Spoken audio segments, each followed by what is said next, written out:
En 1532, les protestants vaudois décident d'éditer une Bible en français, traduite à partir des textes originaux en grec et en hébreu. Le réformateur Farel charge alors Olivetan, cousin de Calvin, de réaliser ce travail. 2 ans plus tard, la première traduction de la Bible en français est achevée. En 1535, elle est imprimée dans la ville de Neuchâtel.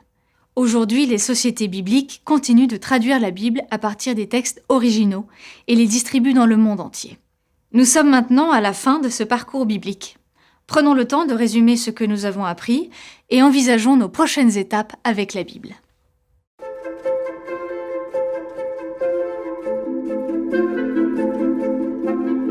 Nous arrivons à la fin de ce parcours et j'espère que vous avez acquis assez de confiance pour lire la Bible par vous-même. Souvenez-vous de ce vieux dicton. Si tu donnes à un homme un poisson, tu le nourriras pour la journée. Mais si tu lui enseignes à pêcher, tu le nourriras pour la vie. L'objectif de ce parcours a été de nous apprendre à nous nourrir chaque jour par nous-mêmes de la parole de Dieu.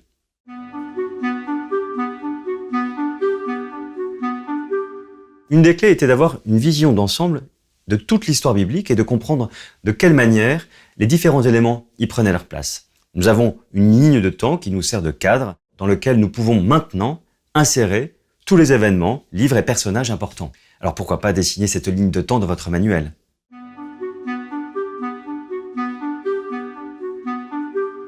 On peut comprendre la Bible dans son contexte d'origine grâce à quelques ressources et outils fort simples. Et c'est essentiel pour recevoir le message et son juste sens. Sortir un texte de son contexte, c'est en effet trahir son sens. Après la question « Que voulait dire ce passage dans son contexte d'origine ?», je vous encourage à aller plus loin avec la question « Qu'est-ce que ce passage signifie à la lumière de Jésus ?» La façon dont un passage s'applique à nous dépend d'où il se situe dans la Bible, avant ou après Jésus, dans l'Ancien ou le Nouveau Testament. Voici donc quelques recommandations pour répondre à la question « Qu'est-ce que ce passage signifie à la lumière de Jésus ?» Tout d'abord, le Nouveau Testament est la séquence de l'histoire où nous vivons. Si un passage est situé avant Jésus-Christ, il fait partie de l'Ancienne Alliance. Et cela ne correspond pas à la période de l'histoire où nous vivons. Nous ne vivons pas dans le désert, nous ne célébrons pas dans le temple. Même si cela fait partie de la même trame, ce n'est pas notre chapitre. Jésus a accompli l'Ancienne Alliance et l'a remplacée par une nouvelle alliance. Maintenant, la foi est la seule condition pour devenir membre du peuple de Dieu. Nous devrions donc nous demander pour chaque passage biblique, est-ce l'Ancienne ou la Nouvelle Alliance ? Et en quoi cela va affecter la façon dont nous l'appliquerons ? Ensuite, Jésus a été préfiguré dans l'Ancien Testament. L'Ancien Testament a anticipé de plusieurs façons la venue de Jésus. Imaginez cela comme l'ombre d'une personne que l'on aperçoit avant qu'elle n'ait tourné au coin de la rue. Les préfigurations de Jésus dans l'Ancien Testament peuvent être des personnages clés, comme Joseph, prenant des mesures de salut pour le monde, Moïse, médiateur entre Dieu et le peuple, Boz, qui rachète Ruth, la païenne, et David, qui bat Goliath et apporte la victoire au peuple de Dieu. Des événements clés, comme l'Exode, préfiguration de la mort de Jésus, qui, tel l'agneau de la Pâque, rend possible une vraie libération. Et enfin, des prophéties clés, celles qui ont annoncé la naissance et la mort de Jésus avec une précision de détail extraordinaire. Alors que dans le Nouveau Testament, la lumière brille sur Jésus, nous voyons son ombre projetée déjà dans l'Ancien Testament. Il nous faut donc lire la Bible tout entière à la lumière de Jésus. Après sa résurrection, Jésus est apparu à 2 disciples qui le supposaient toujours mort. Pour se révéler, Jésus leur a donné une sorte de cours biblique. Il a parcouru tout l'Ancien Testament en leur montrant que ce dernier dirigeait les regards vers lui-même. Au bout de sa démonstration, leurs yeux se sont ouverts et leur cœur brûlait d'une excitation nouvelle. Voilà ce qui se produit lorsque nous lisons la Bible à la lumière de Jésus. Elle devient vivante. La Bible entière tourne autour de Jésus. Voilà pourquoi nous devrions nous poser la question « Qu'est-ce que ce passage signifie à la lumière de Jésus ?»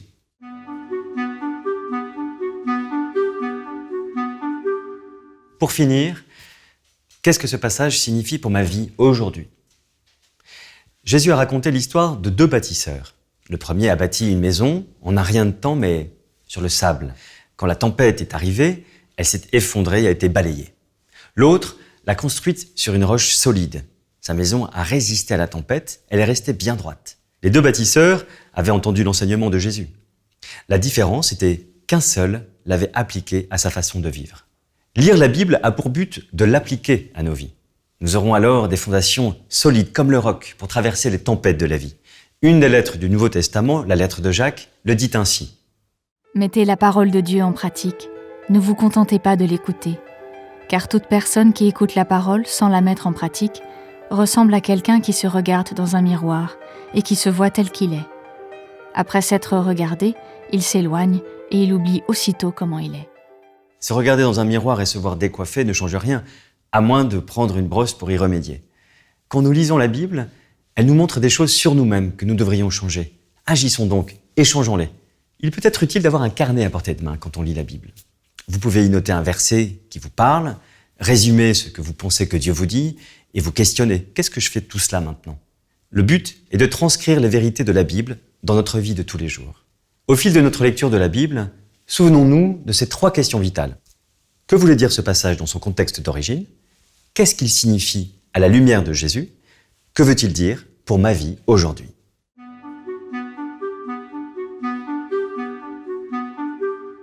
Alors que nous arrivons à la fin de ce parcours biblique, c'est maintenant à vous d'identifier votre prochaine étape avec la Bible. Où que vous en soyez dans la Bible, vous trouverez un petit bain et des eaux profondes. D'après les mots d'un ancien archevêque, dans la Bible, un enfant peut faire trempette et un éléphant peut nager. Si vous êtes néophyte, vous pouvez avancer petit à petit en pataugeant et si vous avez un doctorat en théologie, vous pouvez vous aventurer dans les eaux bien plus profondes. Vous pouvez choisir dans les idées suivantes votre nouvelle étape. Vous lancez à lire la Bible entière en un an, étudier un livre en détail, par exemple l'Épître aux Romains, essayez de mémoriser des textes clés et les méditer, démarrer un club de lecture de la Bible avec des amis ou reprendre, explorer la Bible et inviter d'autres à en faire l'expérience.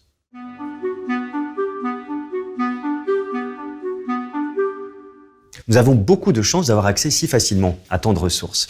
Mais le vrai défi, c'est de faire de la Bible une priorité au quotidien.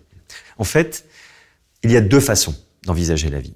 Soit nous donnons la priorité aux choses secondaires, les loisirs, la télé, les réseaux sociaux, les courses, et nous constatons que nous n'avons alors plus de place pour ce qui a vraiment de l'importance. Lire la Bible, prier, l'Église. Nous sommes persuadés que c'est très important, mais nous n'arrivons pas à le caser dans notre vie. Mais la meilleure façon de vivre, c'est de donner la priorité à ce qui importe. Je vais lire la Bible en premier et en faire une priorité. Je vais prier, je vais aller à l'église. Toutes les choses secondaires trouveront alors leur place. C'est juste une question de priorité. Faisons donc de la Bible une priorité au quotidien. Le psaume 1 nous offre une belle représentation de celui qui donne chaque jour la première place à la parole de Dieu. Comme un arbre planté au bord de l'eau, il donne ses fruits au bon moment et ses feuilles restent toujours vertes. Lorsque nous faisons de la Bible notre priorité, c'est comme si nous nous enracinions à côté d'un fleuve vivifiant. Et même lorsque nous traversons une période de sécheresse et que les temps sont durs, nous pouvons nous épanouir en chaque saison. À la fin de ce parcours, prenons la décision d'enraciner nos vies dans la parole de Dieu. À l'instant même, décidons dans quelle prochaine étape vais-je m'engager avec la Bible. Puis affirmons cet engagement ouvertement afin de pouvoir nous soutenir mutuellement. Oui, ne soyons pas de simples auditeurs de la parole, mais vivons-la.